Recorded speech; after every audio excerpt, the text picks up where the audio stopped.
Yo, what's up guys, welcome back to another video. This is a reaction to the most broken economy on earth, and yeah, I've seen the thumbnail for this, as you will have seen after clicking this video, and it's in South Africa. This is actually the shape of South Africa, but I've seen it before, and I actually mentioned a few videos ago about the thumbnail of this video, and it's pretty much just a line, one side wealthy people, the other side poor people, and it's just such a crazy contrast how there's a literal line and you can just see such a difference in the wealth and just everything, and it's just wild. But yeah, I've seen that before. I guess this will go into more into depth about like certain things about to do with this and that, because I've not actually looked into the details, but I've just seen the pictures and stuff, and it's crazy. It's absolutely wild. But yeah, I'm it's in South Africa, so we're gonna learn. I guess there'll be a lot of history about this because of South Africa. There's a lot of history, quite recent history as well, about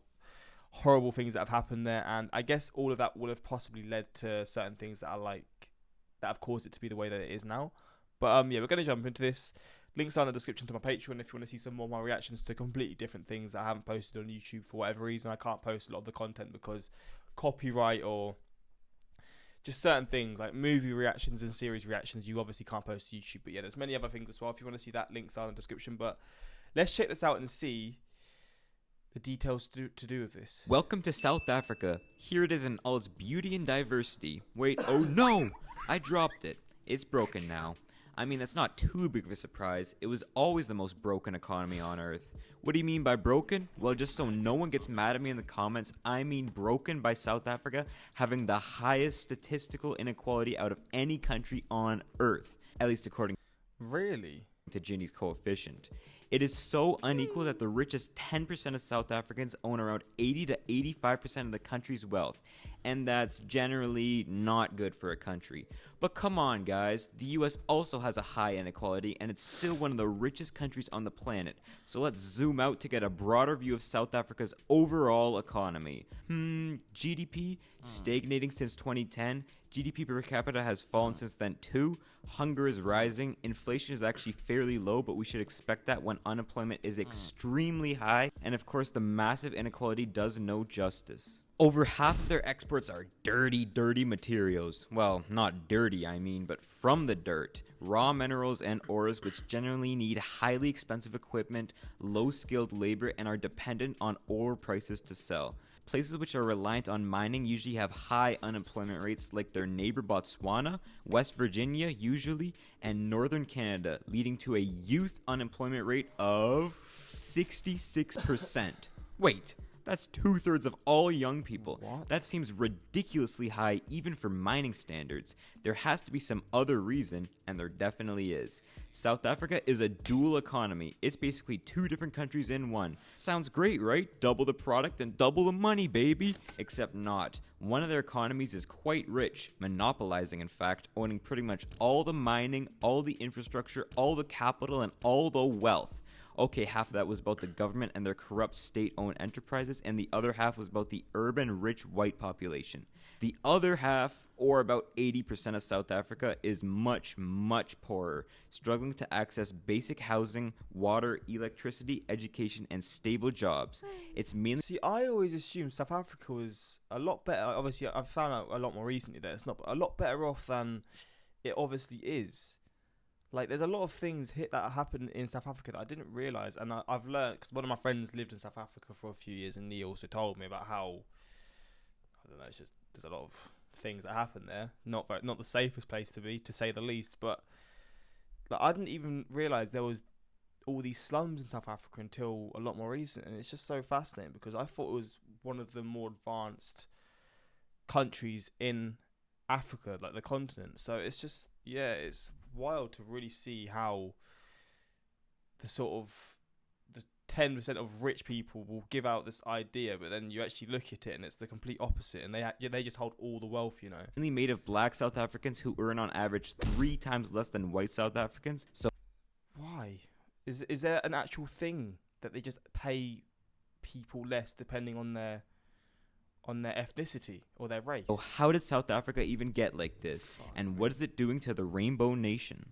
Long story short, South Africa did not develop as a native entity. It was a colonial project. It was originally colonized by the Dutch, who were then invaded by the British and pushed over here.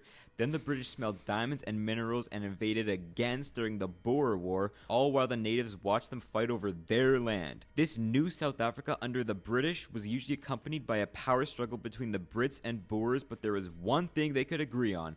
There was no way they would let the native Africans take away their God-given right to this land. At least Cecil Rhodes thought it was God-given.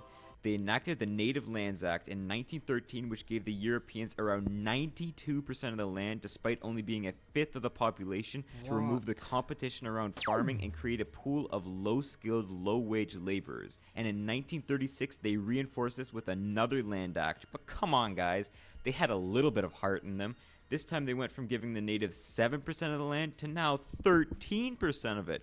This power struggle, if you could even call it that, it was pretty one-sided, lasted until the 1940s when it got worse. In 1948, the Afrikaner National Party took power and their new president, Daniel F. Mallen, said, "We need to have apartness." Except he said in Afrikaans. Ons moet apartheid hê. Do you see that word in the middle? Oh, Apartheid. God. There's the missing clue to why South Africa is so unequal today. Apartheid was a terrible series of acts which was used to essentially make two different countries split based on race. Let's go through some acts. The Population Registration Act made everyone register to their racial group. They made 4 of them that everyone was sorted into: white, colored, Indian, and Bantu. The Group Areas Act created separate physical spaces for these groups. So I remember seeing stuff to do with like buses. You could only get on buses, or like you'd have to I don't know if it's right, but either buses could only be certain buses could only be for white people, or if a white person came on a bus, a black person would have to move, or some insane thing like that. And it's just crazy because this stuff isn't that long ago. You sort of picture this stuff and you think, okay, this is when humans had pea brains, and they just had these thoughts and all these things. But no, this is what, 40 years ago, even less, like, and obviously more, but like 60 years ago to 30 years ago, around that sort of time. But it's still obviously not to that degree, but it's still, the inequality is still there to a high level. The Prohibition of Mixed Marriages Act and Separate Representation of Voters Act, well, those ones are pretty self-explanatory. Some of the worst acts were the Bantu Education Act, which created poorly funded state-run schools for black South Africans, generally used to teach skills for cheap manual labor, and banned non-whites from universities. Enforcing the Lands Act to give the minority the majority of it again, and the Promotion of Bantu Self-Government Act, which created certain Bantu stands that each black South African was assigned to, even if they weren't from there, of which they would be a citizen of and not a citizen of South Africa. These acts worked wonders to hold back the majority of South Africans from developing and keeping them in poverty. But let's break from the acts and go to the ad instead. Thanks to Incognito for sponsoring. Getting his money? Go on, lad. It's good to see. Securing the bag. Them individually. Incognito rejections for their thing or ads rants. Sign up with it'll save you tons. Now back to the Rainbow Nation, or more like the Black and White Nation at this point. How did they even get out of that phase? Apartheid was just a pretty racial time in general, banning the majority of South Africans from skilled jobs, education, owning property, public areas, and certain laws and securities. The apartheid economy was based on blocking entry so only the white South Africans benefited, dominating using the white-owned police, government, military, and businesses. Oh, and also high gold, diamond, and metal prices. Yeah, they needed those to stay dominating. Not really a shocker when the general economy started to stagnate by the late 70s then. When it did, then came the riots. Well, there are always riots and strikes like the 1960 Sharpeville Massacre, but I mean the riots. Capital R. Starting with the Soweto uprising and gradually getting more and more organized. Some white politicians called for petty apartheid, and the UN got more vocal about potentially ending apartheid by now. Pfft, the government didn't care. Then the UN led an embargo on arms to South Africa. Pfft, who cares again? But then in 1985, the US, UK, and UN placed sanctions on South Africa. Tch, who cares? Sanctions on white things like computer manufacturing, steelwork, and loans given to the government, along with capital flight from hundreds of companies pulling out of the nation. What? The perfect storm of recession brought by these sanctions and the Cold War ending made the government a lot more sympathetic to the Soviet-aligned African National Congress, who led the main opposition to apartheid. This sparsely populated part called Southwest Africa was set free in 1990, now called Namibia. The ANC leader What? I didn't know it was Namibia used to be part of South Africa. West Africa was set free in 1990, now called Namibia. The ANC leader who was jailed, Nelson Mandela, was also set free. Most apartheid laws were repealed. Then a referendum asked the people if they agreed with it. They said yes. And in 1994, everyone was given the right to vote. A new constitution was made. 1994.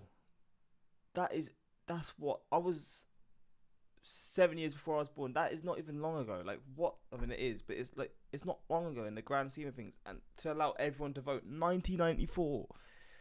What the fuck? Made a new flag was made, and Nelson became their first black president, and they all lived happily ever after. Wait, no, they didn't.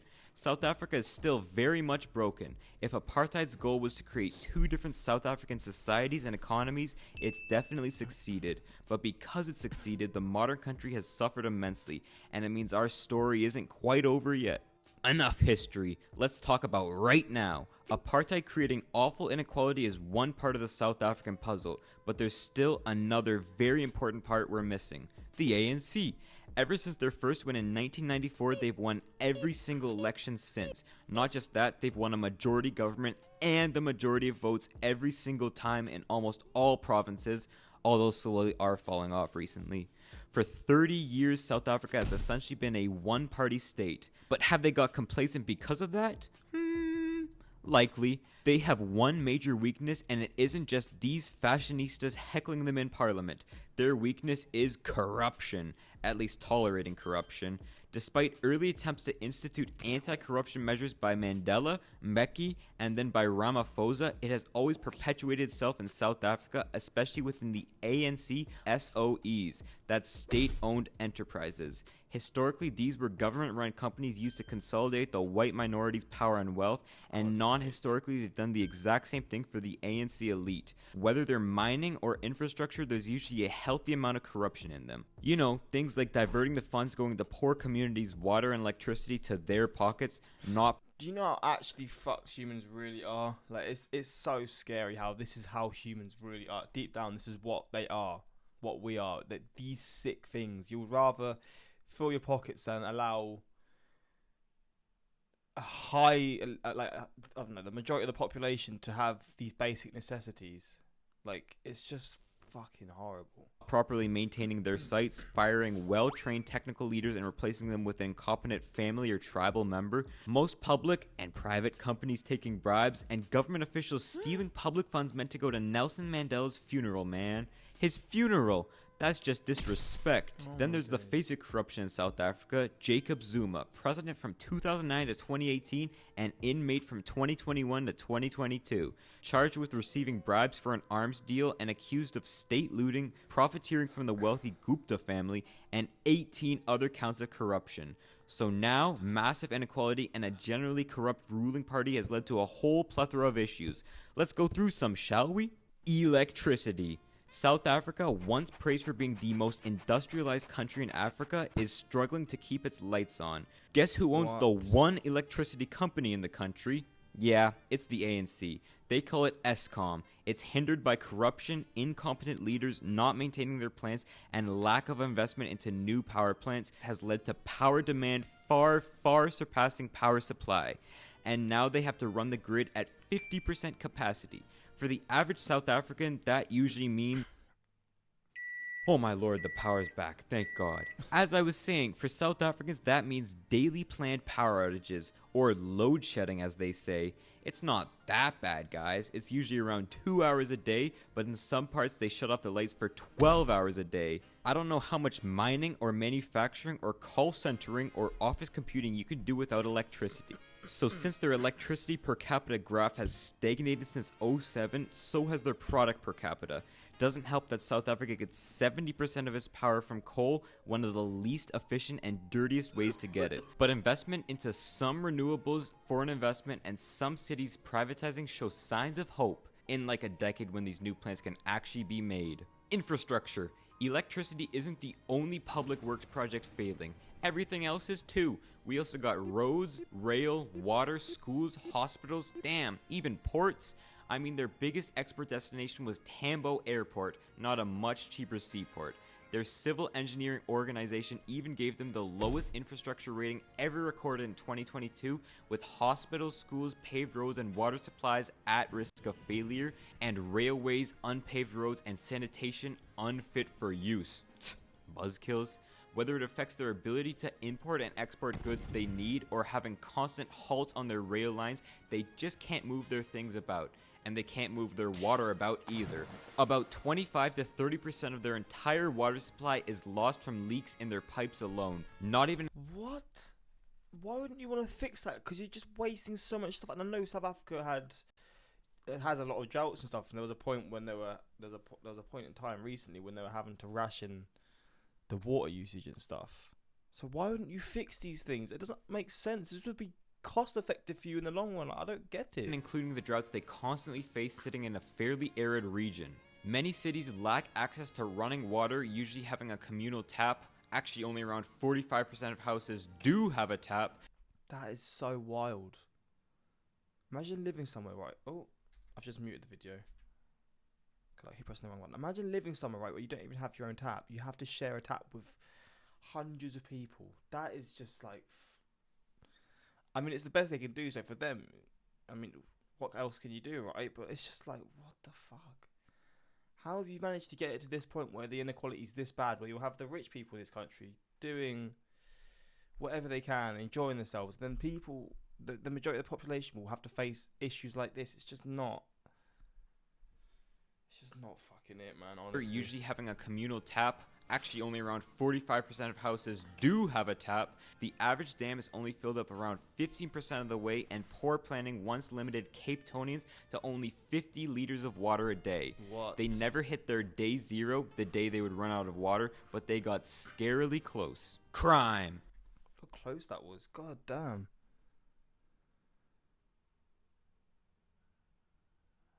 Flipping hell. Day zero, the day they would run out of water, but they got scarily close. Crime. That's enough about... What would happen if a country ran out of water? The people would be so screwed. I mean, that's a stupid question because the answer is obvious. If you ran out of water,